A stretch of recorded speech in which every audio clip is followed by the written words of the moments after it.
सद्ब्रह्मविद्यानिधानं बुधानन्दरूपं स्वरूपं दधानं परप्राप्यकाङ्घ्रिद्वयसन्निधानं विधानं विभूतिद्वयेशाभिधानम्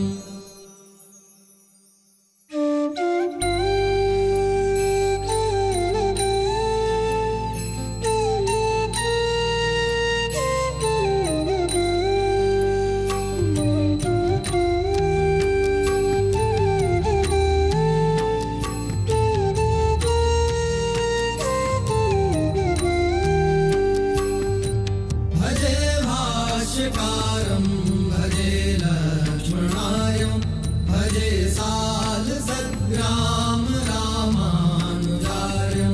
भजे भाष्यकारं भजे लक्ष्मणायं भजे सालसद्ग्राम रामानुजार्यम्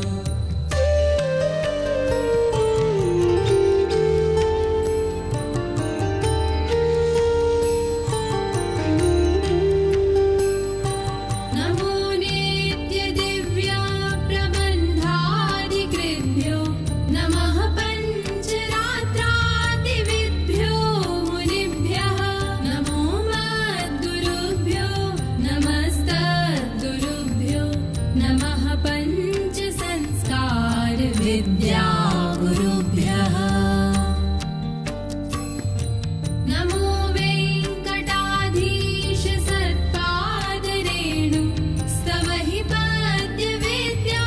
सहस्रा प्रयुक्ते मुमुक्षुञ्जनान्येत्यकल्पान् विधात्रे महाहोबलाचार्यवर्याय पित्रे भजे भाष्यकारं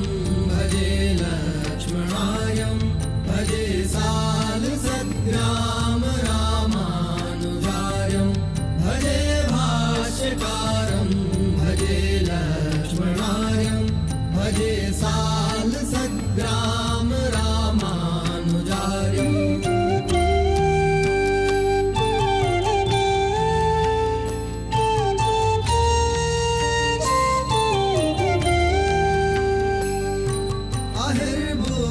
इत्यादि अस्मिन् प्रमाणं कलौ कश्चिदित्यादि शुद्धं पुराणं वृषाघोषवादादियेनाधरीणं धुरीणं गुरूणां पुमांसं पुराणम्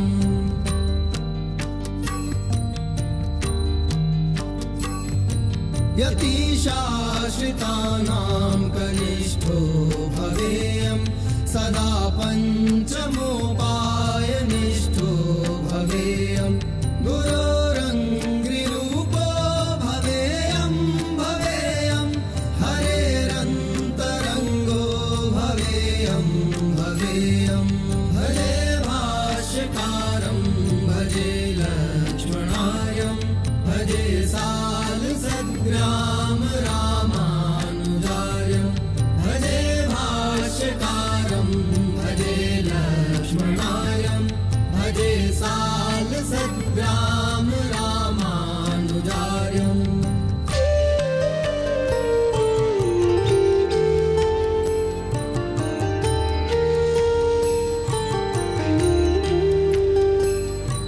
अनन्तो हि भूत्वा महाभाष्यकार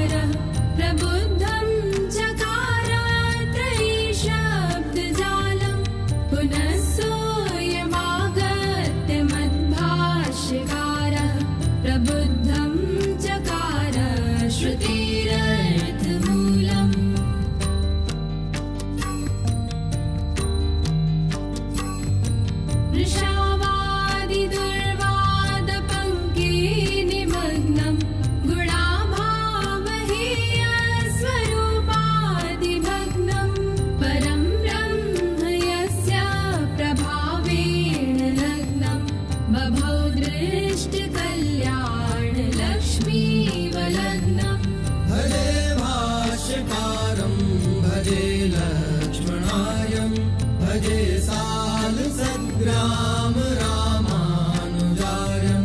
भजे भाष्यकारं भजे लक्ष्मणार्यं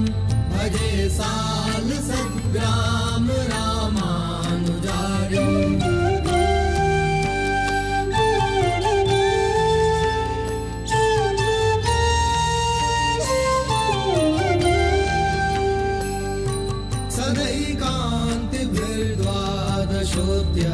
सहस्रै चतुस्सप्तति स्वीय सिंहासनस्थै तथा विष्णुभक्तैरनन्तैरुपेतं महारङ्गराजाङ्गरक्षाविनीतम्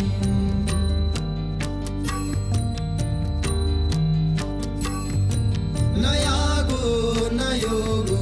न वा तन्त्रमन्त्रौ न हि ज्ञानदानेन भक्ति प्रपत्ति तथाप्यात्मलब्धौ न सन्देहगन्धो बलं मे महद्भाष्यकारानुबन्धः भजे भाष्यकारं भजे लक्ष्मणार्यं भजे सालसद्ग्राम रामानुजार्यं भजे भाष्यकारं भजे लक्ष्मणार्यं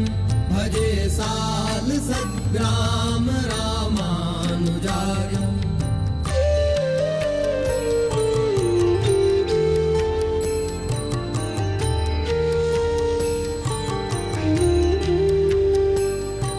कृतं वा तपुण्यद्बलं वा गुरूणां श्रियः श्रीपते किन्नु साक्षादपेक्षा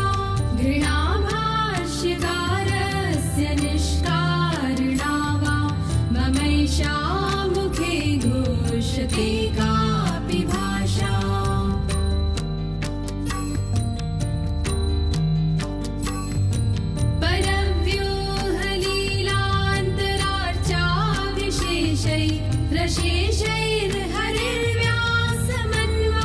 रशेषैर्हरिर्व्यासमन्वादिवेशैः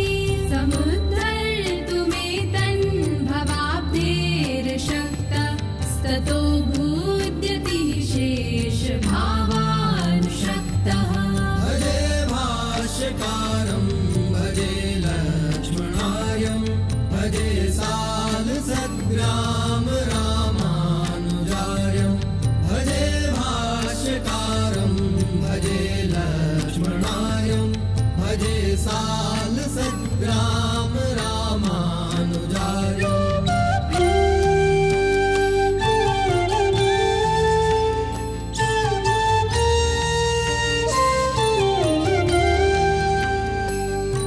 भवाब्धौ निमग्नान् समुद्धर्तु कामः परो लक्ष्मणार्या गुरुर्नेति नेति स निस्साणभेरी महाकालीभिर्भटैर्घोष्यतां घोष्यतां देकटेषु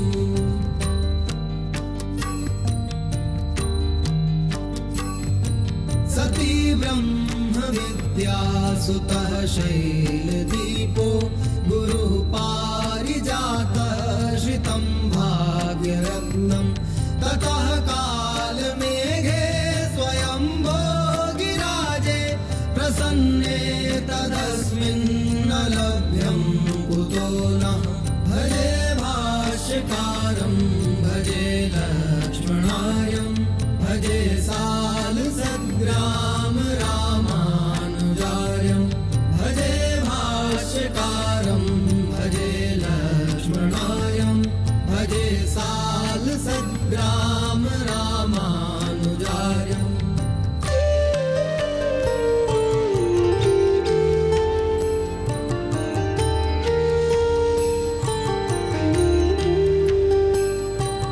त्रिणीकृत्य वैरीं चिरुद्रप्रतिष्ठां यदीयाङ्घ्रिपाथो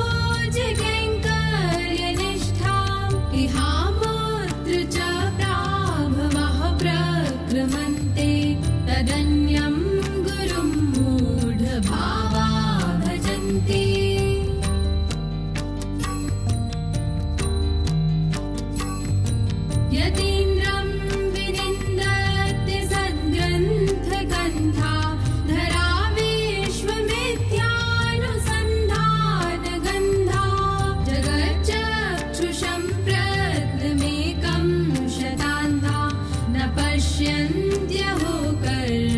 बन्धादिवान्धा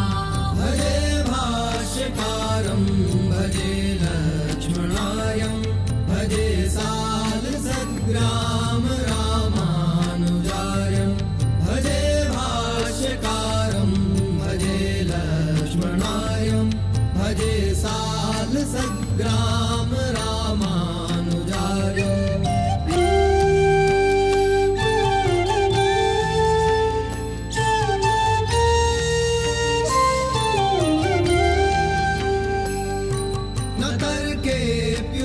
को न शब्दे च शक्तो न कस्यावतारो न तन्त्र स्वतन्त्रः कथं कल्पयेत् सर्वभाषासु गाथा किमाचार्य माहात्म्यभीतः सवेधा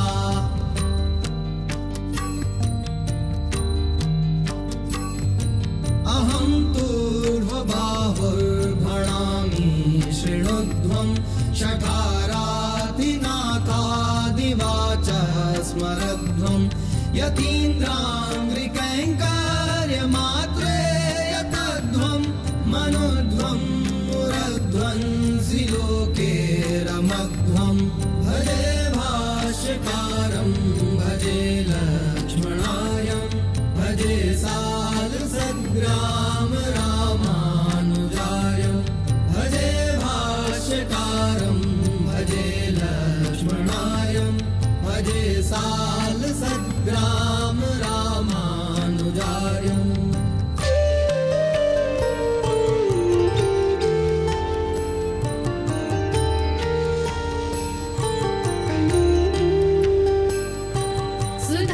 सुधापुण्डरीका विराजल्ललाटं सुधांशु प्रतीकाशकाशकिरीटं समुद्घाट्य वैकुण्ठकक्ष्याकवाटं सुपर्णादिसंसेव्यमानन्दकूटम्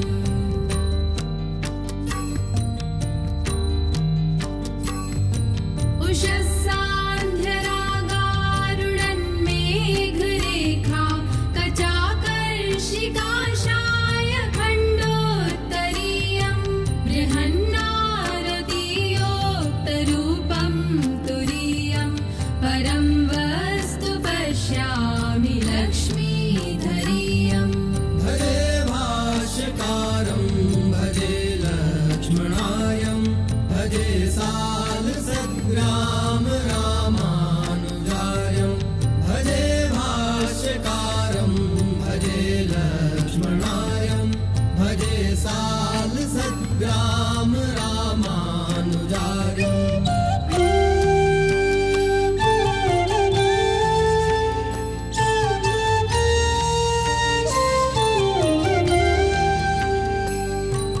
अलं देशिकैरन्यचित्तैः प्रमत्तैरलं स्थाणुकल्पैरलक्ष्मीशतल्पैः अपरमाचहारैर्चक्रान्तधारैः रसद्भाष्यकारैरशेषावतारैः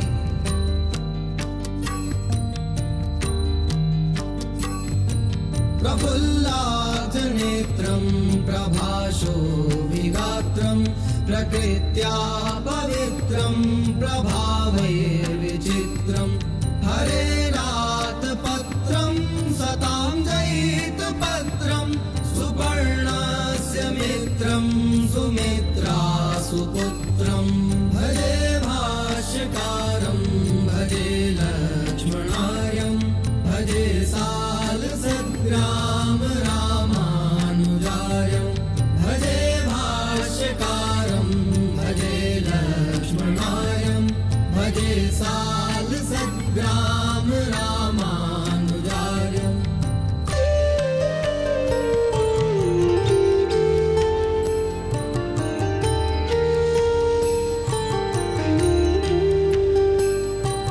अहो शाङ्करः किङ्करत्वं प्रयाता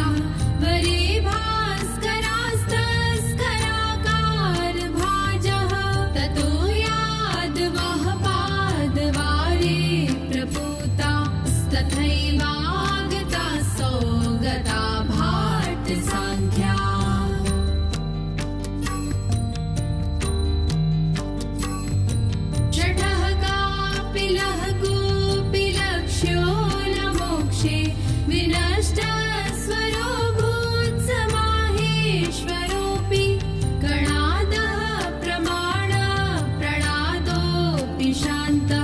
प्रमाणं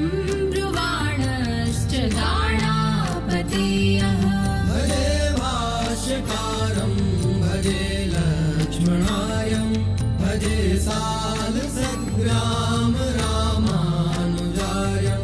भजे भाष्यकारं भजे लक्ष्मणायं भजे सालसद्ग्राम रामानुजायम्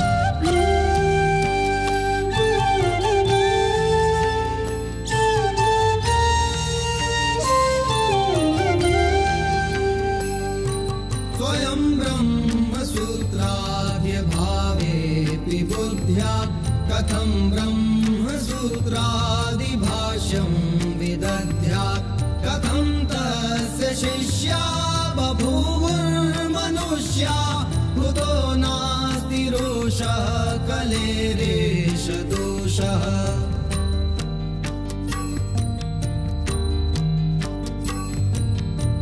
पुरादर्शितं चोरभृत्कीटकण्ठं समारोह्य शय्याचलेन्द्रोपकण्ठम् अकुण्ठप्रभावोऽत्र वैकुण्ठकल्पः सकण्ठीरवं प्राप्य सोल्लुण्ठमास्ते भजे भाष्यकारं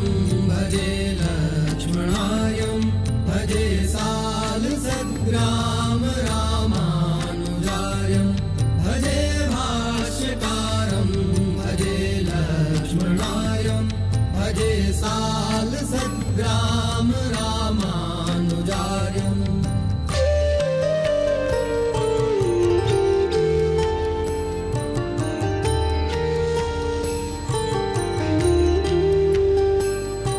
नमः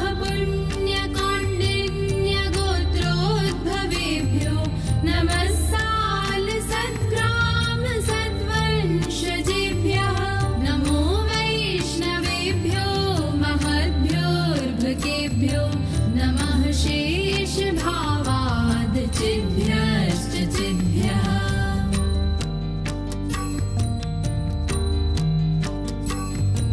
नमः पुण्यकौण्डिन्यगोत्रोद्भवेभ्यो नमः सालसद्ग्राम सद्वंशजेभ्यः नमो वैष्णवेभ्यो महद्भ्योर्भकेभ्यो नमः शेषभावादचिद्भ्यश्च चिद्भ्यः भजे भाष्यकारं भजे लक्ष्मणायं भजे सालसद्ग्राम रामानुजायं भजे भाष्यकारं भजे लक्ष्मणायं भजे सालसद्ग्राम रामानुजायं भजे भाष्यकारं